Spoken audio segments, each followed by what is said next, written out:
आणि त्या माऊलीच्या बोधाच्या हृदयामध्ये झालेला त्याचा उत्कर्ष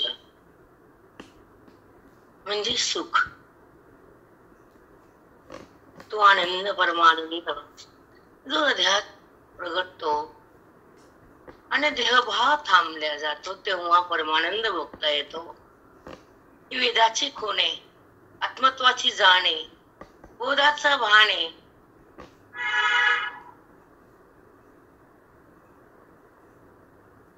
ते देहाची जाणीव बंद होती. अज्ञानाची साखळी तुटून जाते.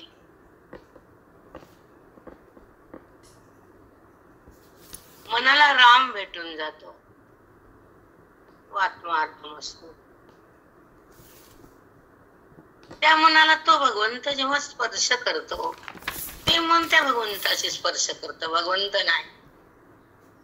कारण ते व्यवहार नाही. म्हणून मन भगवंताशी जेव्हा स्पर्श करत एकतेचा, तेव्हा देहाचा स्पर्श थांबला जातो, अनेकतेचा. अनेक पदार्थाला वृत्ती शिवून हे आहे ते आहे म्हणते ना, तसं देहाला पण आहे म्हणते. पण नाना पदार्थाचा स्पर्श हा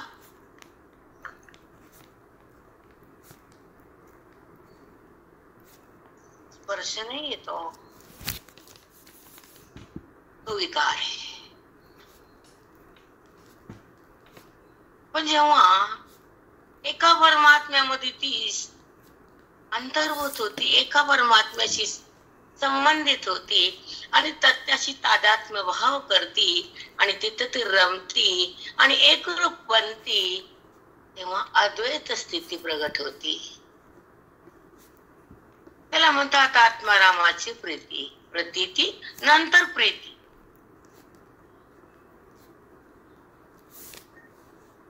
म्हणून अद्वैतामध्ये जी गोडी तयार होती ती अखंड राहते,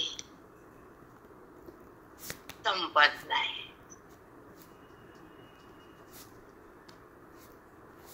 विकार उत्पन्न होत नाही, अविद्या शिल्लक राहत नाही, देहभाव कधी सुगम पावत नाही. ती अद्वैत स्थिती, परमानंदाची प्रतीती आणि आनंदाची व्याप्ती. त्याला म्हणतात 16 मुक्ती. 16 अनुभूती, रसंवेद्या, आत्मरूपा.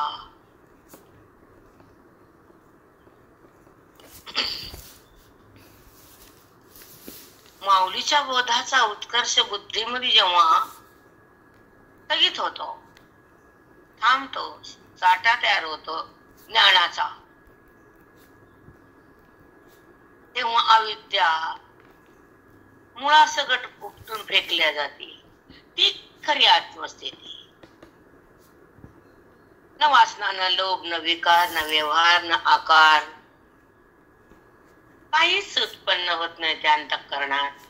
ते अंतःकरण ब्रह्मलीन असतं, तिथं ईश्वराचं सान्निध्य असतं, तिथं आत्मसाक्षात्काराचा गुरुचा प्रसाद असतो आणि अभेदाचा आविष्कार असतो, वेदाचा तिथं चमत्कार असतो, तिथं अज्ञानाचा आकार नसतो आणि दुःखाला जागा नसती, सुखाची स्थिती असती, आनंदाची व्याप्ती असती, ती परमानंदाची स्थिती असती.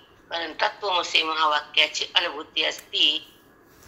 तिला 16 अनुभूती म्हणजेच परमात्म्याची प्रतीती, न देहाची प्रतीती. जडाची प्रतीती संपावी, बुद्धीने त्याला सोडावं, विवेकाला मन जोडावं, वैराग्यात थांबावं आणि ज्ञानामध्ये यावं. स्वतःला स्वतः पाहावं, तेव्हा आनंदात राहावं. दुःखाला का शिवावं, मी का करावं, जडाला का माझं म्हणावं, दुःखात का लोळावं, विकारात का जगावं, आकाराला का बोलावं, विकारात का जगावं, अहंकाराला का वाढवावं.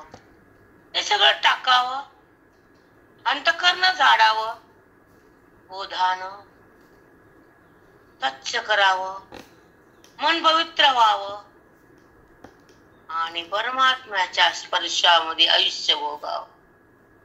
जगताचा स्पर्श कशाला, खोट्याचा अनुभव कशाला, दुःखाचा विटाळ कशाला आणि स्वचा संबंध बंद कशाला.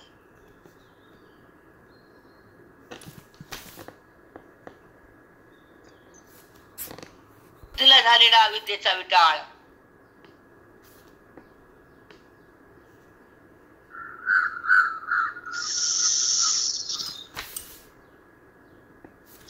संबंध देहात याचा आहे. हा आविष्कार दुःखाचा आहे, संबंध देहाचा आहे, विटाळ अविद्येचा आहे, साक्षात्कार दुःखाचा आहे. कधीच वाटत नाही. कपड्याचा विटाळ धरता, देहाचा संबंध करता, विषाकडे जाता, स्वतःला विसरून जाता, जगाला पाहता, कर्मामध्ये राहता, मी करून कर्माला धारण करती बुद्धी आणि पाप पुण्याकडे झोकून देते स्वतःला.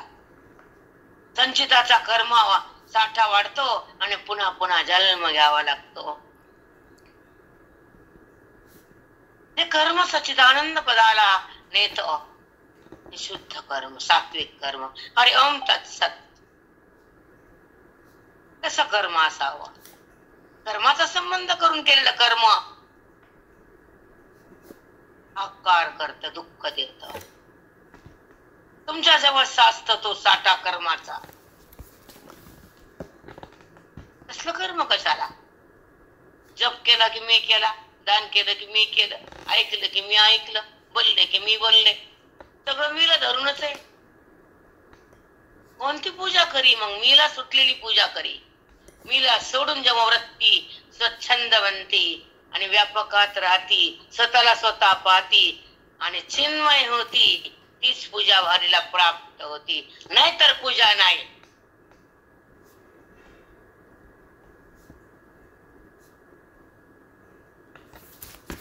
विद्येनं कोणती पूजा, संबंध देहाचा कोणती पूजा. महापूजा म्हणजे आत्मस्थितीमध्ये बुद्धीनं राहणं, देहाचा संबंध बंद होणं, वृत्तीचा निराश करणं, कुणाला फेकून देणं, गुणातीत राहणं, स्वरूपाला पाहणं, स्वरूप होणं, आनंदाचं सुख घेणं, आनंद रूप होणं, आनंद व्याप्तीमध्ये राहणं. त्याला म्हणते पूजा. ही पुढची पूजा आहे. ज्ञानाची, ही धर्मशास्त्राची, ही वेदाची, गुरुच्या भक्तीची, गोवीच्या फलाची. तोडा ना संबंध देहाचा, तोडा ना भ्रम विकाराचा. भ्रम नकोच आम्हाला, संबंध नकोच आम्हाला, अविद्या नकोच आम्हाला. आम्हाला फक्त ब्रह्म भाव नको, देवभाव. हे वाचून हे कळावं.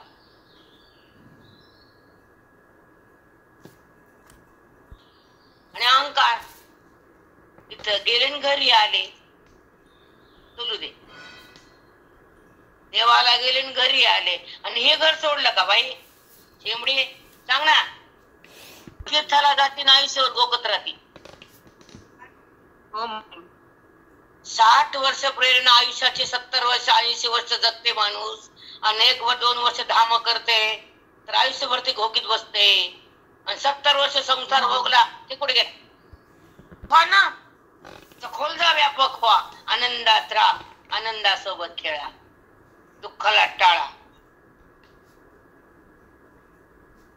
ही कर्म धर्म ही व्यवहार धमाधमा तीर्थयात्रा तिकडं नवळण.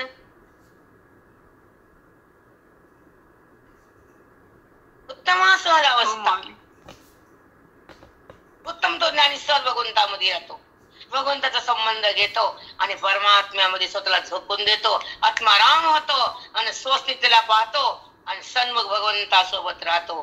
परिच्छिन्न देहाला सोडून देतो, व्यापक सत्तेमध्ये विराजमान होतो, आत्मस्वरूपामध्ये अखंड राहतो, चिन्मय सत्तेला सदा चिद्रूप होतो आणि त्या ब्रह्माच्या सत्तेला फेकून देतो. त्याचा वाद होतो, आत्मसाक्षात्कार होतो, वेदाचा चमत्कार होतो आणि त्या परमात्म्यामध्ये बुद्धीला एकतेचा अनुभव घेतो. ती यात्रा जत्रा मग नाही खतरा.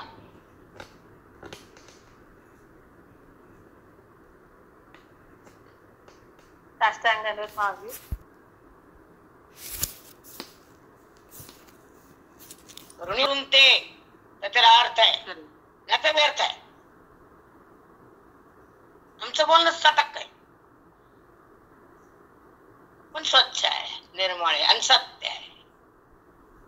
त्याला ओळखल्यावर त्याला ते आपल्यापाशी आल्यावर कुठं जायचं, ते आपल्याशी अभिन्न झालं त्याला कुठं पाहायचं, तो आपल्यापाशी आल्यावर कुठं जायचं आणि तो आपल्याशी अभिन्न झाल्यावर त्याला भिन्न कसं पाहायचं, त्याचं उत्तर तुम्ही द्यायचं.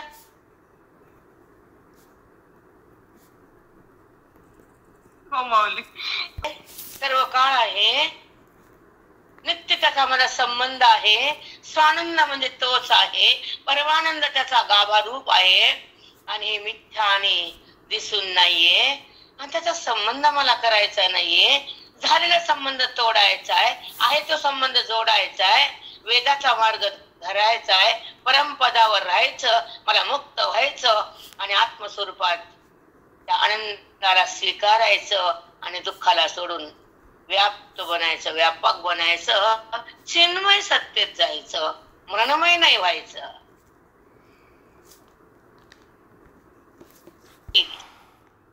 मार्ग मिळणं दुःखात आली, हे माझं ते माझं, तो कुठं कळाला? परमात्मा अनात्मा कळाला म्हणून माझं माझं माझं माझं माझं आणि गाढवाचं वज वज वज.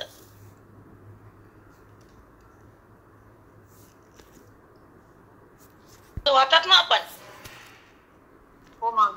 तेच काम लावले बुद्धीला, दुःख करायचं, वज वाढवायचं, अहमपणात जायचं, देहाला पकडायचं आणि अविद्येच्या वस्त्राला गुंडाळून बुद्धीला घ्यायचं.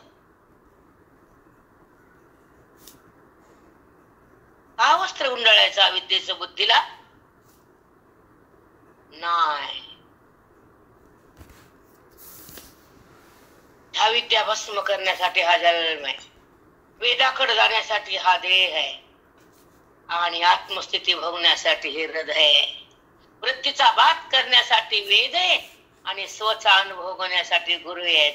मी कोण करण्यासाठी आमचं श्रवण आहे आणि माझ्या स्थितीमध्ये मला राहण्यासाठी माझा अधिकार आहे.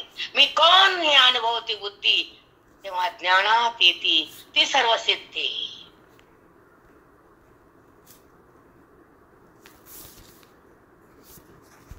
म्हणजे आत्मसाक्षात्कार बुद्धीला होणं, वेदाचं ज्ञान हृदयात जाणं, आत्मसाक्षात्कार होणं आणि ऐक्याचा अनुभव घेणं, भेदाचा नाश करणं, अविद्येचा निराश होणं आणि अहंकार संपणं. समूळ अहंकाराचा नाश झाला, समूळ अहंकार, अविद्या मेली, अहंकार गेला, बोध झाला, बाद झाला, वेदाचा बोध गुरुने दिला, जगताचा बाद झाला, देह कुठं उरला? जगताच्या पोटात देह. दृश्याचा बाद म्हणजे अदृश्य सत्ता प्रगट झाली, अदृश्य सत्ता झाकल्या गेली, ब्रह्माची सत्ता डोक्यावर आली, बुद्धी बेभान झाली, दुःखामध्ये राहिली आणि देहाच्या संबंधात वाया व्यर्थ जगली, अनर्थ झाला. अनात्म्याचा स्पर्श बुद्धीनं केला, देहाला माझा म्हणण्यामध्ये हे अंतःकरण वाया गेलं. मनबुद्धी म्हणजे अंतःकरण, ते देहाकडे सोडलं, बेफाम सुटलं, वादळ सुटलं आणि विषयाचा कचरा डोळ्यात गेला. वासनेचा अंधार समोर आला, परमात्मा कुठं दिसतो त्याला? रामकृष्ण हरी. साष्टांग नमस्ते. सगळा तर अनात्माच अनात्मा, जिकडे तिकडे वृत्ती जगताला स्वीकारती आणि जगताच्या पोटात नाचती आणि मी करून हसती आणि विषयाला धरून बसती. इतर अज्ञानाची कुस्ती.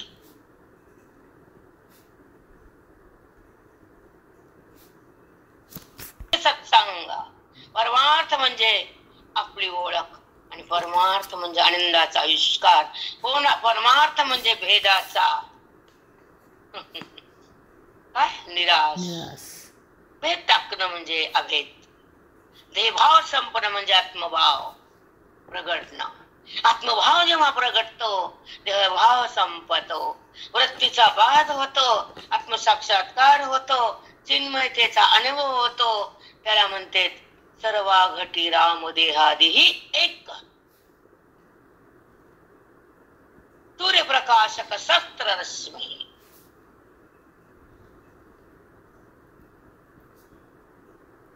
अष्टांग दंडवते.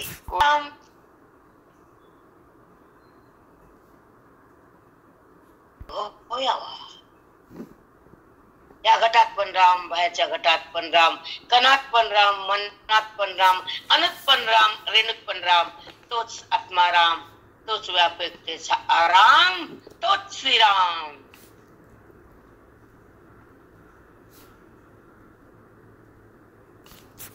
आराम पावती ज्ञानानं ते श्रीराम बनती वेदानं.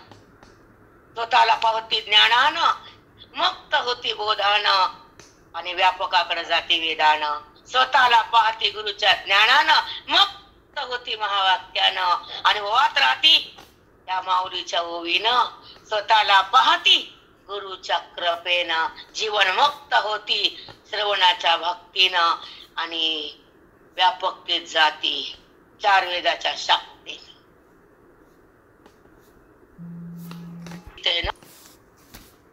हे तर बुद्धीला अमृत आहे ना. संसार हा विषच आहे. विकार हा नाशच आहे. देहाचा संबंध हा घात आहे. घात बुद्धीचा आपण केलेला घात. संबंध नको व्यवहार. जेव्हा संबंध जातो तर व्यवहार कुठे माझा होतो. मीपणाचा कुठे तिथे डाग लागतो. तिथे तर संपूर्ण परमात्म्याचा आविष्कार समोर येतो. तिथे व्यवहार बाजूला जातो. विकार संपून जातो. आकार बाधित होतो. निराकार प्रगटतो. तो जीवन मुक्त महात्मा आपल्या स्थितीत दंग होतो. तिथं जगताचा भंग होतो आणि ईश्वराचा संग होतो. तोच आपल्या मुक्तीला स्वतः अनुभवतो. तो ब्रह्मवेत्त असतो.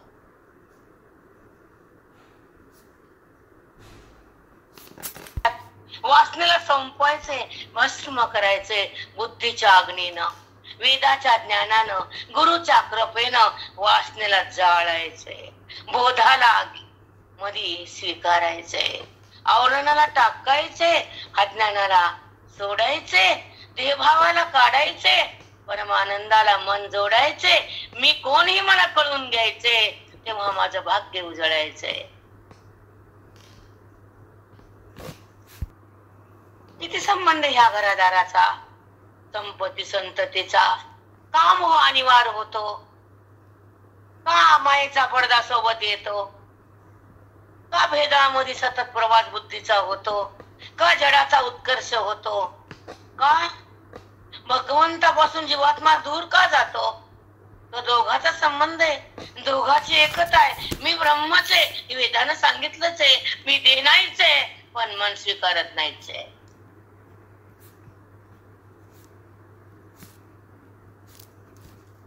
मग त्याच्या सोबत राहायचं. त्याच्या संबंधाला वाढवायचं. त्याच्या अनुभूती सोबत जगायचं. देहाला का बघायचं. खोट्याकडे का जायचं. भ्रमाला का शिवायचं. आनंदाला का टाकायचं. दुःखाला का घ्यायचं. मी का करायचं. शोकाच्या डोंगरात खाईत दरीत का पडायचं. शोकाची दरी म्हणजे अविद्या. बुद्धी कोसळली दरीत त्याला वरी कोण काढणार. देहाचा संबंध कसा संपणार. मी करणारी बुद्धी कधी थांबणार. वासनेला कधी भस्म करणार? रूप साक्षात्कार हृदयात कधी होणार?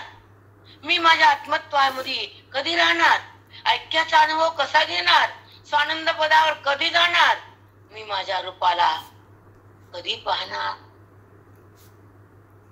त्या रूपातून कधी बाहेर येणार? हे मनाला खंत असावी. देह पडायच्या आधी ब्रह्मबुद्धी झाली पाहिजे. वासना संपलीच पाहिजे. अविद्या मेलीच पाहिजे. गुरुकृपा झालीच पाहिजे. ओवीमध्ये मन आलंच पाहिजे. गीता इथं बसलीच पाहिजे. श्लोक बुद्धीला कळालाच पाहिजे आणि मनाचा अहंकार गळालाच पाहिजे. श्लोक कळाला, अहंकार गळाला, परमात्मा मिळाला, अभेद प्रगटला, भेद टाकला, व्यापकतेमध्ये आम्ही आलो, परिच्छिन्नाला सोडून दिलो. गीता म्हणजे काय? शब्दाला पाहणं म्हणजे गीता नाही. उच्चार करणं म्हणजे गीता नाही. त्या गीतेचा बोध हृदयात जाणं म्हणजे गीता. ज्ञान बुद्धीत राहणं म्हणजे गीता आणि श्लोकांना आशीर्वाद देणं म्हणजे गीता. अहंभाव टाकणं म्हणजे गीता. देहभाव संपणं म्हणजे गीता. मी कोण कळणं म्हणजे गीता.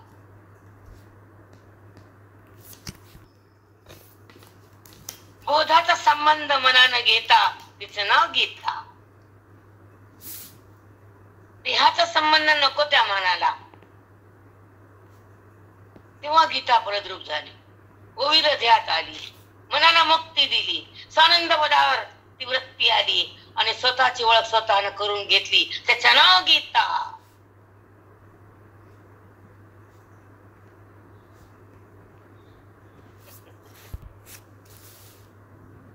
मोक्ष नाही आणि श्रद्धा असल्यावर मोक्ष वाचून कधी ना कधी ती गीता फल देतेच. पण कालांतर, कोटी कोटी जन्म मग फल, आमचं साक्षात फल. जन्म लाभ घ्यावं लागतील, त्या पुण्यानं कोटी घ्यावं आम्हाला माहित नाही. जन्म डोळा पाहिला मुक्तीचा सोहळा. हो माऊली, शक्ती सांगितली उपत्ती डोळ्याचा आगा. हे 3 नामाची शक्ती तुला मी सांगितली. डोळस आहेस तू, तुला सगळं अधिकार रूपाने तुला त्याची जाणीव होती. डोळसा म्हणजे तू ज्ञानवान आहेस, तू ज्ञानी आहेस, अधिकारी आहेस, वीर आहेस, श्रेष्ठ आहेस, धनुधर आहेस, सगळ्या गुणांनी युक्त आहेस म्हणून डोळसा. आणि एकेकाही अक्षरा वेगळा वेगळा विरा विनयो गुणागरा बोलिलो रीती. आणि एकेकाही अक्षरा, जे अक्षर आहे ना 3 अक्षरातलं ओम तत् सत, या 3 अक्षरातला तुला पूर्ण भाव, पूर्ण भावार्थ, पूर्ण शक्ती, त्याची फलश्रुती सगळं सांगितलं. एक अक्षरा वेगळा वेगळा विरा. प्रत्येक अक्षराचा वेगवेगळा उपयोग कसा करून घ्यायचा ते पण सांगितलं. विनियोग म्हणजे उपयोग. बोलिलो रीती, तुला मी ज्ञानाची रीत समजावून सांगितली. कर्म करताना कसं भिन्न व्हायचं, वासनेला कसं थांबून कर्माकडे जायचं, मीपणाचा कसा आहुती टाकायची. हरिओम तत्सत म्हणताना मीपणाची आहुती कशी होती तुम्हाला 17 संपला सांगेल. मग ते कर्म तुझ्यातून भिन्न कसं होतं आणि बोधात मन कसं येतं. कर्माचं पुण्य पाप बंद होतं आणि कर्म शुद्ध होतं. मन ईश्वराकडे जातं. कर्माचा पाप पुण्याला भोगायला ते कधीही तयार नसतं, कारण हरि ओम तत्सतचा आविष्कार करून केलेलं कर्म बाधित होतं. ते बाजूला जा, त्याचं फळ त्या जीवाला नको असतं. त्या कर्माचं पुण्य निष्काम बनतं आणि मन कर्माला सोडून भगवंताकडे जातं. इतर ज्ञानाचं फल हृदयात येतं. कळून घ्यायला पाहिजे ओवी काय सांगती, माऊली काय बोलती, एका शब्दाची काय स्थिती आणि वेदाची मनाला काय गती.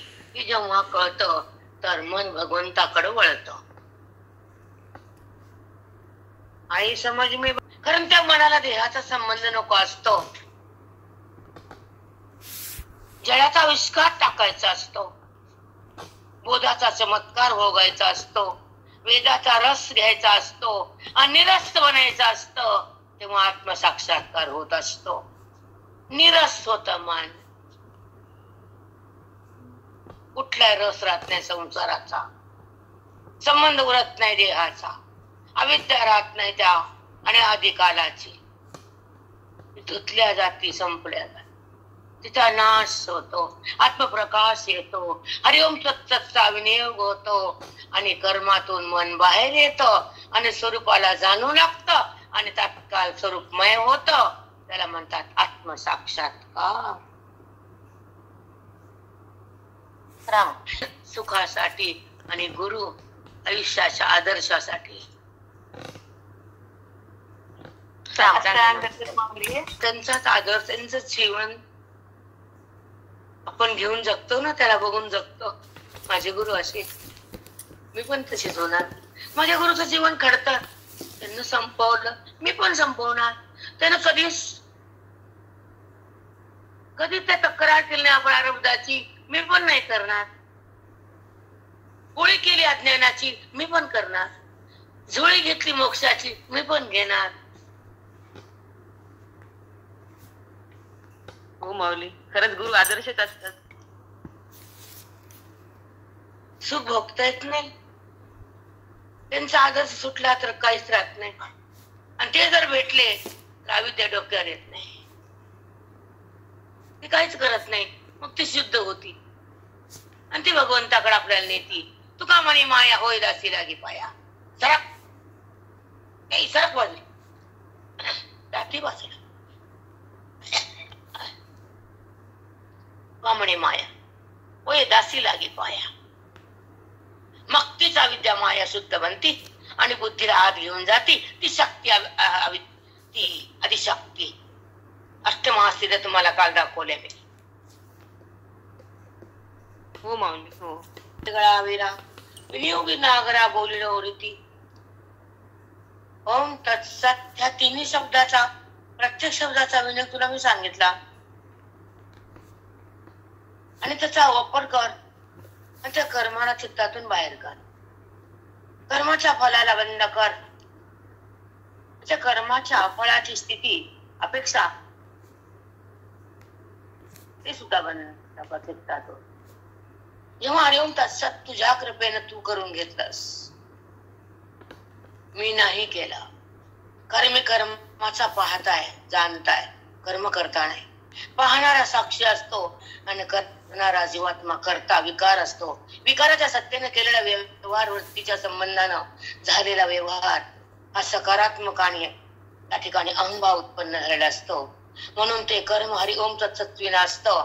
त्या ठिकाणी केवळ मी पण असतो आणि कर्माचा संबंध जिवंत असतो आणि फलाच्या अभिलाषा असती. त्या ठिकाणी पाप पुण्याची रीती असती, कारण त्याचे ओम तत्सतचा त्या ठिकाणी उच्चार नसतो. ते कर्म बाधक असतं आणि हे कर्म साधक असतं. हे कर्म मोक्षाकडे नेतं आणि ते कर्म पुन्हा संसारात आणतं.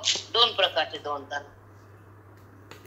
ओम माहित नाही, तात माहित नाही, सत माहित नाही. ओम हे परब्रह्माचं वाचक आहे आणि त्र्यंबकेश्वर नाम हे ब्रह्मच आहे. मग त्या सत्तेवर झालं, त्याच्यामुळे झालं आणि त्यानंच केलं. मी फक्त कर्माला पाहतो, कारण गुणाच्या संबंधानं कर्माचा करता होतो. पण हे पाहणारा साक्षी असतो. ज्ञान साक्षीभाव जागा होतो, वरतीचा संबंध जातो, वृत्ती ब्रह्मलीन होती. कर्माला कुठं पाहती, तिथं संपून जाती, तिथं व्यावृत्त होती, ती स्वरूपामध्ये एकरूप होती. वृत्ती कुठं राहते.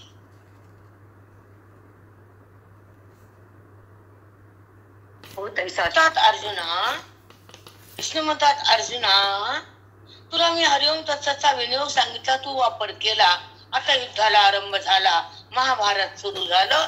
अधर्म भस्म करायचा आहे मला, धर्माला झेंडा फडफडायचा आहे, सत्याला टिकवायचे, असत्याला मारायचे, अविद्येला काढायचे, तुला ब्रह्मरूपाकडे धाडायचे, तुझ्याकडून कर्म करायचे, पण कर्माचा साक्षी बनवून तुला युद्धाकडे न्यायचे.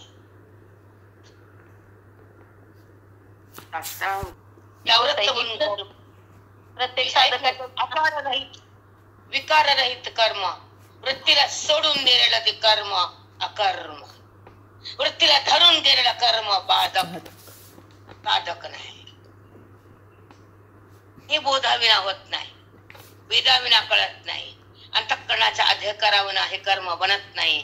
म्हणून तुमचं कर्म तुम्हाला नरक संसाराकडे नेल्याशिवाय राहत नाही. कारण तुम्हाला बोध होत नाही, बुद्धी कॅच करत नाही, आत्मरंगात राहत नाही, देहाला बुद्धी सोडत नाही. कोणचं कर्म तुमचं छान, कुठे गेलं आणि कुठं आला सांगू नका आम्हाला. सांगूच नका ते गेले नारेड काय मर जाळ ते खान सगळं बुद्धीच होऊन जात. पण कोण येत? जाणारा मी नाही, नेणारा मी नाही. मी जात बी नाही, नेत बी नाही, माझ्यात व्यवहारच नाही. कोण गेला? मला वृत्तीच नाही. कुणी पाहिलं? पाहणारा भिन्नच नाही. कसं पाहिलं? उरलंच नाही. कोण पाहतो? सगळा तोच आहे. कोण पाहणार आहे? वृत्ती नाहीये. व्यवहार कसा आहे? झाला व्यवहार, माझा नाहीये. व्यवहार झाला, विकार होत नाहीये, संबंध देहाचा उरत नाहीये. पाहणारा कोण? तोच. समोर कोण? तोच. कुणी पाहिलं? प्रमाण तीच, सगळा तोच आहे. कुठं राहिलं पाहणा? अक्कल तरी का? मी गेले तेवढ्या फुगतात बायका. इन्कमाचे ढोकळे गेले ना आले. तुमचं ते झालं का? मला सुषमा ताईला सांगून आली काचीच अशी इकडे वळण माझ्या अंगा चित्त पांडुरंग तसे हीच महावाक्य शक्ती वेदाची गुणापाशी पैशाने बरबटून कशी, व्यवहारात आपली अवस्था कशी, बोधातली बुद्धी कशी, संसारातली बुद्धी बाटलेली असती विटाळानं. देह बुद्धी ते काढा आधी, सवळ घाला ज्ञानाचं. चिंध्या बदलत्यात. हे नक तू शिवती का विद्येला? सोडणार विद्या टीव न कर रमा बस खाली ताड झाली बांबू सारखी नुसती. तू कसं ते देहाला बाबू सारखं ताट नको. आणि मग लोकांना म्हणू नको शेवू नको. तीन वागती ववळ्यात, जाती कवळ्यात जगाच्या. बोध घे ना, खरं सवळे. वेदात जा ना, खरं सवळे. तो कोण आहे ते बुद्धीनं समजून घेतलं. खरं शुद्ध झाली बुद्धी, सवळ्यात गेली. चिंध्याला बघती आणि जेव नाही का एवढंच. दुसरं काय दिला बांबू कुठला? ठेवू नका. सोळ सोडू नये. हे करायची गरज नाही. अखंड सोहळी नाही त्या विटाळ, अखंड सोहळी उपाधी वेगळे वासनेच्या. असं म्हणा ठेवून सांग कृष्णा, सांग काना. मी खाल्लं खरी नाही, मी नाही खाल्लं, मला उपास झाला. कुठे जेवले? प्राण मी नाही आणि मन मी नाही. मनाला जाणणारे मनावर भिन्न. भूक लागली हे कळालं, त्याच्यावर मी भिन्न आहे. ज्याला कळालं ते ज्ञान आहे. ज्ञान म्हणजे आत्मा आहे, आत्मा म्हणजे मी आहे. भूक म्हणजे प्राण आहे, ते माझ्यावर भिन्न आहे. भूक आहे कळती, तृप्ती बी कळती. भूक म्हणजे प्राणाला दिल्या होती, तृप्ती म्हणजे अंतःकरणाची शांत स्थिती. मला शांत झाले कळालं, भूक लागले कळालं, अन्न तुला मिळालं. मी कुठे जेवले? कृष्णा तू जेवला ना? हो, मग बस खाली. जप आता कृष्णा जप. म्हणून हे ब्रह्मनाम जाणतिले की सुवर्म राया. तू राया, राजाच तू ज्ञानाचा, तू महिमा. बापरे, तू महिम. भगवंता किती उपमा दिल्यात. आता एवम ऐसे सुमहिमा. अर्जुना तुला सगळं सांगायला कोणी कसं विनियोग करावा, ते अक्षर नाम कसं आहे, कर्माला बाजूला कसं करतो, वर्म हातात कसं येतं, कर्माचं पापुण्य बंद होतं आणि कर्माला मन सोडून देतं. तेव्हा तुला माझं पद त्या मनाला भेटतं. हे तुला सांगितलंय मी आणि तू असं कर. हो देवा. आता एवम ऐसे सुमहिमा, तुला मी सगळं सांगितलं. हो देवा. म्हणून हे ब्रह्मनाम, हे तिन्ही नाम ब्रह्मनामाचं बरं. तीन पद आहेत ना, ओम तत्सत. हे ब्रह्मस्वरूपाचं होत कर्मते. हे तिन्ही पदाचे ब्रह्मनाम आहे म्हणून तुला सांगितलं मी. जाणितले का सुवर्म. झालं का तू? हो देवा. तुला कळालं? हो ना देवा. बुद्धीने घेतला? हो. तुला समजलं? हो. अविद्या टाकलीस? हो. कर्मातून निघालास? हो. नाहीस ना तो? नाही देवा नाही. आता कोणाला मारतोस? तू मारतो. कर्मातून काढलं ना तुम्ही. मी करता नाही माहित झालं. हरिओम तत्सत रूपानं कर्म केलं तर ते कर्म माझ्या संबंधातून बाहेर गेलं. संबंध नाही ठेवला तुम्ही. हरिओम तत्सच्या संबंधानं केलेलं कर्म, विनियोग केला त्या 3 शब्दाचा. 3 शब्द हे ब्रह्म येतं. त्या कर्म ब्रह्मार्पण झालं. मी कुठं केलं? युद्धाला आरंभ केला तरी मी मारलं नाही आणि मी केलं नाही. आणि समोर कुणी मेला तर तो मेला नाही, कारण जीवात्मा मरत नाही. रामकृष्ण हरिताई. तुम्ही ऐकायला आमची अवस्था ती तुमची अवस्था ती सेम अवस्था. होत आहे. साष्टांग दंडो सद्गुरु माऊली. म्हणा मग जाणितले की सुवर्म हे वर्म तुला कळालं ना? जाणतलंस तो? हो जाणलंस ना तू? हे सुवर्म आहे ना, उत्तम आहे ना. हो तुला वर्म हातात दिलंय. त्र्यंबकेश्वर नाम तुझ्या हृदयात आले. तू कर्माला ते करून स्मरून त्याला जाणून कर्म केलेस. ते कर्म ब्रह्मार्पण झाले. कर्माचा संबंध कुठा उरला अर्जुना? का भेटतोस? का रडतोस? का हाकार करतोस? का दुःखाला बोलवतोस? हे सगळं संपत ते कर्म ब्रह्मरूप होत. तेव्हा तो अविद्येचं नातं जात, कर्मबुद्धीतून बाहेर येत आणि तुझं मन माझ्या आत जात. तेव्हा तू ब्रह्मरूप होतस. कर्माचा संबंध येत नाही. तुला कर्म बांधल्या जात नाही. त्याचं पाप पुण्य होत नाही. बंध उरत नाही. मोक्ष तुझ्याहून भिन्न जात नाही. तू माझ्यात आहे, मी तुझ्यात आहे. म्हणून कर्म कर. घाबरू नको आणि रडू नको. मी केलं म्हणू नको. ब्रह्मनाम सोडू नको. सुवर्म टाकू नको आणि कर्माला धरू नको. मी करू नको. रंगात पुते आले की बंद करायला लागते. परदार विठ्ठल श्री गुरु ज्ञानदेव तुकाराम नैनाथ भगवान की जय. माऊली ज्ञानेश्वर महाराज. माझ्या पुढे एक साधक